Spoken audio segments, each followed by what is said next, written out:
You are 30 years old. You wake before the sun. The air outside your tent is still cold, the kind of cold that carries no threat. Only the familiar sharpness of another morning in the hill country east of everything. The first thing you do, as you do every morning, is count. Not out of fear, out of gratitude. 7 sons, 3 daughters, 7,000 sheep grazing across hills so wide you cannot see their far edges from your tent. 3,000 camels on the trade routes, loaded and moving. 500 yoke of oxen in the lower fields. 500 female donkeys near the water. A household of servants so large it takes 2 men just to maintain the roster of names.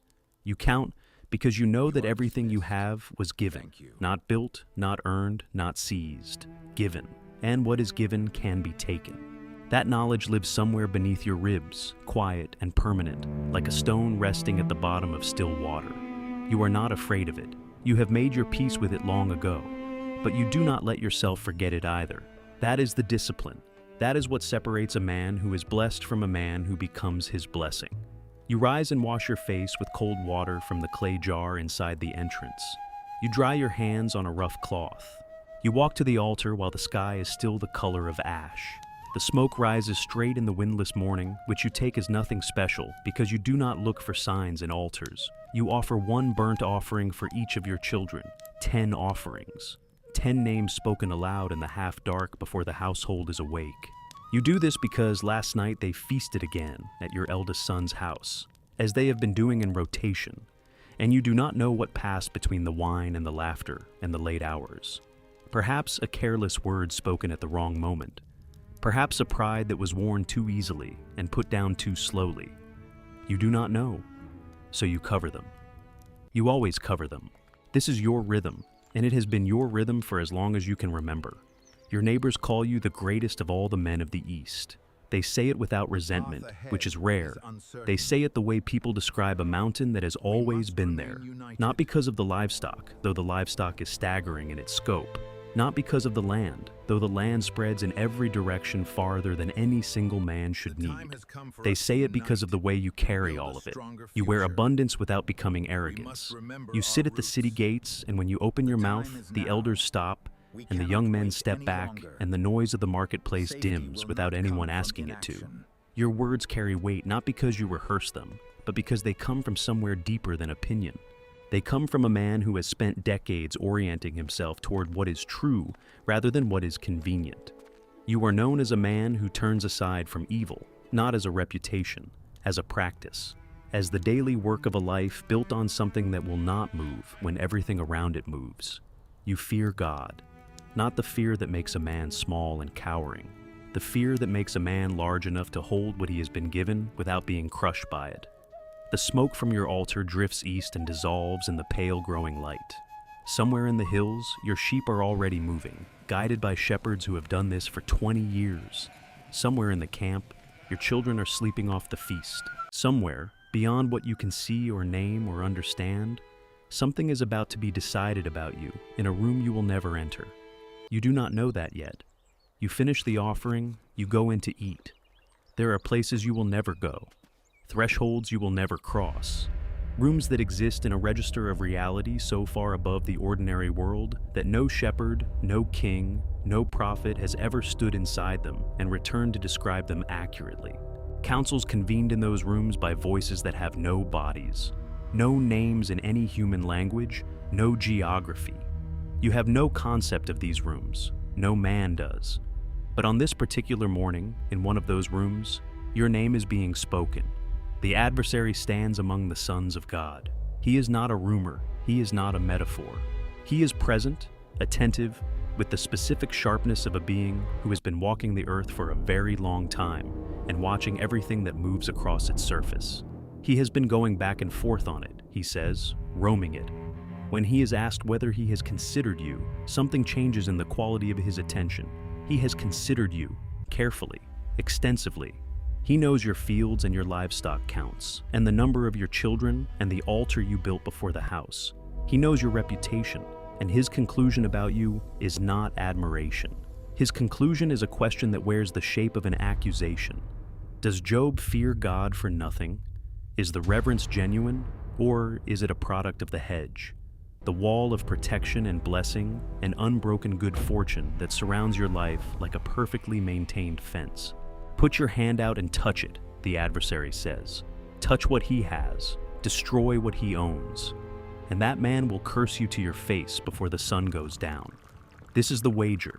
This is what is agreed upon in the room you will never enter, while you eat your breakfast and your children sleep, and the smoke from your morning altar dissolves into a sky that looks like every other sky.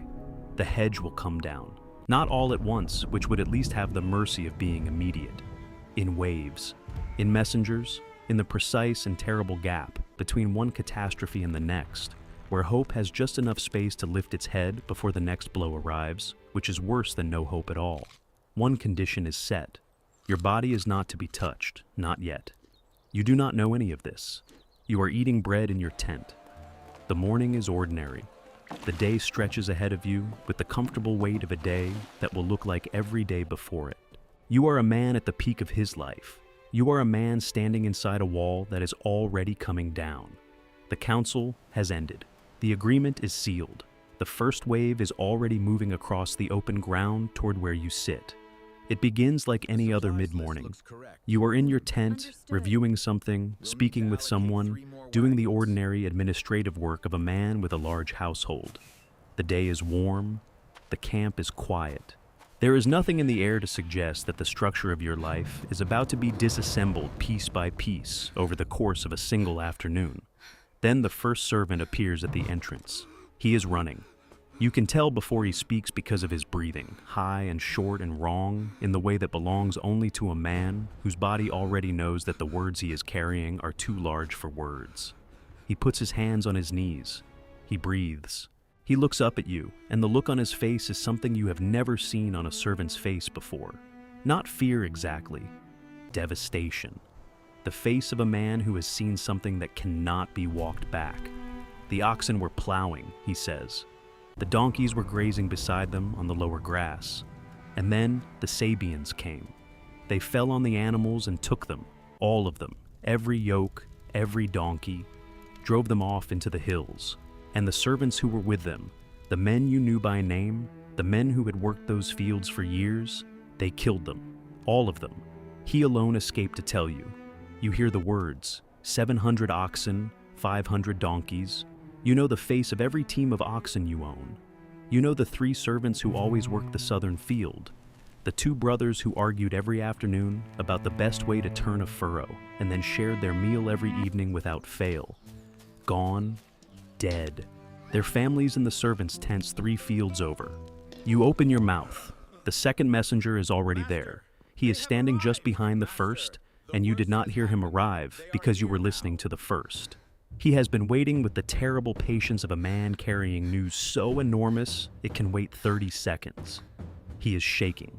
His hands are shaking against the sides of his robe, and his eyes are the eyes of a man who looked directly at something he was not built to look at. The fire of God, he says. It fell from the sky. It came down on the sheep and on the shepherds, on the pastures where they had grazed for 20 years, and it burned them. All of them, 7,000 sheep. The shepherds who knew their names, the boys who carried water up the hillside in the heat of the afternoon, burned, all of them. He alone escaped to tell you, the fire of God. You hold those 3 words and turn them over, and they do not fit anywhere in the map you have built of who God is and how God moves. You are a man who rises before sunrise to make offerings. You are a man who covers his children in prayer every morning. You have walked carefully, turned aside from evil, maintained your integrity across decades of ordinary mornings, and the fire of God fell on your fields. The first servant is still in the tent. You do not yet understand that the Sabians and the fire arrived within minutes of each other, that this is not 2 disasters, but the opening movement of something coordinated and total. You do not yet know that there are 2 more messengers already running toward you from 2 different directions. The third arrives. He does not knock at the entrance. He comes through it still moving, and when he stops, you can see that he ran a long way to get here. The Chaldeans, he says, formed 3 bands. They struck from 3 directions simultaneously, which is not a raid, not an opportunistic theft, but a campaign. Something planned, something designed with the specific intent of leaving nothing. They took all 3,000 camels. They killed the servants with them. He alone escaped to tell you. 3,000 camels. The trade network built over a generation. The routes through the mountain passes, the partnerships with merchants in 3 different territories, the drivers who knew the roads in the dark, the animals whose rhythms and moods you knew as well as you knew your own children's voices. 3,000 threads cut. You are standing now. You do not remember choosing to stand. The tent is very quiet except for the sound of 3 men breathing. 3 men who came from 3 different directions and each found the same ruin waiting. The morning light is still coming through the entrance at the same angle it always comes. The clay jar of water is still in the corner. Everything inside the tent is exactly where it was. Everything outside it is gone. You look at the entrance because something in your body already knows. The 4th servant is standing there. He is the youngest man in the camp, barely past the age where a boy becomes a person, and he is not running. He has stopped running. He walks in the way people walk when the news they carry has already become too heavy to hurry. His face is not the face of a boy anymore. He has aged in whatever direction grief ages people, and he looks at you with eyes that know what they are about to do to you. Your sons and daughters, he says. They were eating and drinking wine in the eldest brother's house, a feast as they had feasted every week in rotation, as they had done for years, as you had covered with prayer this very morning before the sun rose. And a great wind came. From across the wilderness, from the direction where there was nothing but open, flat land and the sky above it, the wind struck the 4 corners of the house at once. The house came down. It came down on the young people. They are all dead, all of them. 10 names, 10 faces. The eldest, who was always the one to organize the feast, the one who stood when you entered a room because he had learned it from watching you. The 2nd son, who was quieter and kept accounts. The daughters, 3 of them. The youngest one who had a laugh that you could hear from the other end of the camp. 10 children covered in prayer this morning before you ate. 10 offerings of smoke ascending in the windless dawn. 10 names spoken aloud to God in the dark. All of them, 4 messengers, still standing in your tent, still breathing. Still alive in a tent that contains 4 witnesses to the complete destruction of everything you owned, everyone you built, every structure you spent 30 years assembling into a life that was supposed to mean something. You stand there in a moment that has no length. It is not shock exactly. Shock is temporary. Shock passes. What you are standing in is something else. Something with more permanence. The sound that a life makes when its floor drops out from under it, simultaneously from 4 directions. Then you move. Your hands go to the collar of your robe. You grip the fabric and you pull, and it tears with a sound that fills the tent. A long, clean tearing sound that does something necessary that words cannot do. You tear until the robe falls away from your shoulders, and then your hands go to your head, and you reach for the razor, and you shave. Not ritually, not with the careful ceremony of mourning customs, with the urgency of a man whose body has to become the lament, because his mouth is not large enough to hold what has happened. You fall to the ground. The earth is dry. It smells like dust and old grass and the faint trace of altar smoke that has collected in the fabric of everything in this camp over decades of morning offerings. You press your face into it. The ground does not move. The ground does not shift or collapse or disappear. It is the most reliable thing left. You open your mouth and the words come from somewhere below conscious choice, from a place you built so long ago you cannot remember building it. Naked I came from my mother's womb, you say. And naked I shall return. The Lord gave. The Lord has taken away. You stop. The tent is silent. Blessed be the name of the Lord. This is not a performance. This is not a man who has been struck numb and found that the numbness produces the correct words. This is a man who, in the single worst moment of any life you have ever heard described, reached for the deepest true thing he knew and found it had not moved. The fear of God was never a transaction. You did not love God because God maintained the hedge. You loved God because God is God, and God is still God on the ground. God is still God with the robe torn and the head shaved, and the 4 messengers standing somewhere in your ruined camp. God is still God in the silence after the worst sentence you have ever heard spoken aloud. The adversary wagered that you would curse. He studied you across years of your ordinary mornings, cataloged your prosperity, mapped the hedge, calculated the distance between your faith and your fortune. And he was wrong. He has never understood the kind of man who fears God for nothing, because he has never feared anything, and he cannot recognize what it looks like from the outside when someone does. You do not curse, but the night is long, your body is still untouched, and in the room you will never enter, the clause that has not yet been executed is still waiting. You stay on the ground. The 4 messengers leave quietly, one by one, retreating from the tent with the careful movements of people withdrawing from a grief too large to stand near. Somewhere in the camp, the sound of mourning begins, the low collective keening of a household that has lost 10 young people in the span of a single afternoon. You hear it from a distance, the way you hear rain from underground, present but separated by layers of something you cannot name. The sun has moved. Hours have passed inside what felt like a single suspended breath. The light at the entrance to your tent is the thick gold of late afternoon, and you are still on the ground, and the torn robe is still around you in pieces, and the dust of the floor is pressed into the skin of your face. You are not praying, not exactly. You are present. You are staying present in the ruins of the day in the way that you have always stayed present in the abundance of it, because it was always the same discipline, always the same practice of remaining awake to what is actually here rather than retreating into what you wish were here. It is harder now. It costs more, but it is the same discipline. You think about your eldest son's house, the structure of it, the walls you watched go up, the feasts that came out of it in rotation like a calendar of joy. One wind from the open wilderness and the calendar ends. 10 people who were warm and eating and laughing at whatever the joke was at the end of the meal, and then the 4 corners gave way simultaneously, and the house became something else entirely. You think about the last morning, you saw each of them clearly. The specific ordinary details of ordinary goodbyes that you did not know were the last ones. Whether you said what mattered. Whether the prayers you offered this morning arrived where they needed to arrive before the wind came.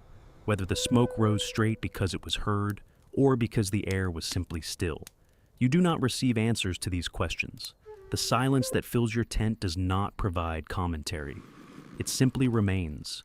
What you have instead is this. The ground beneath you, solid and unchanged, the same ground that existed before your livestock and before your children and before the first stone of the first wall you ever built. It does not offer comfort in the way comfort is usually meant. It does not soften the edges of what has happened or reduce the dimensions of the loss. But it offers something true, something that does not shift, something that will still be here tomorrow morning when you rise and wash your face and stand in the ruins of what used to be your life. And try to remember what the first thing you did was, on a morning before all of this. The God who allowed the storm never left the man inside it. He still doesn't. The story is not finished. You are in it.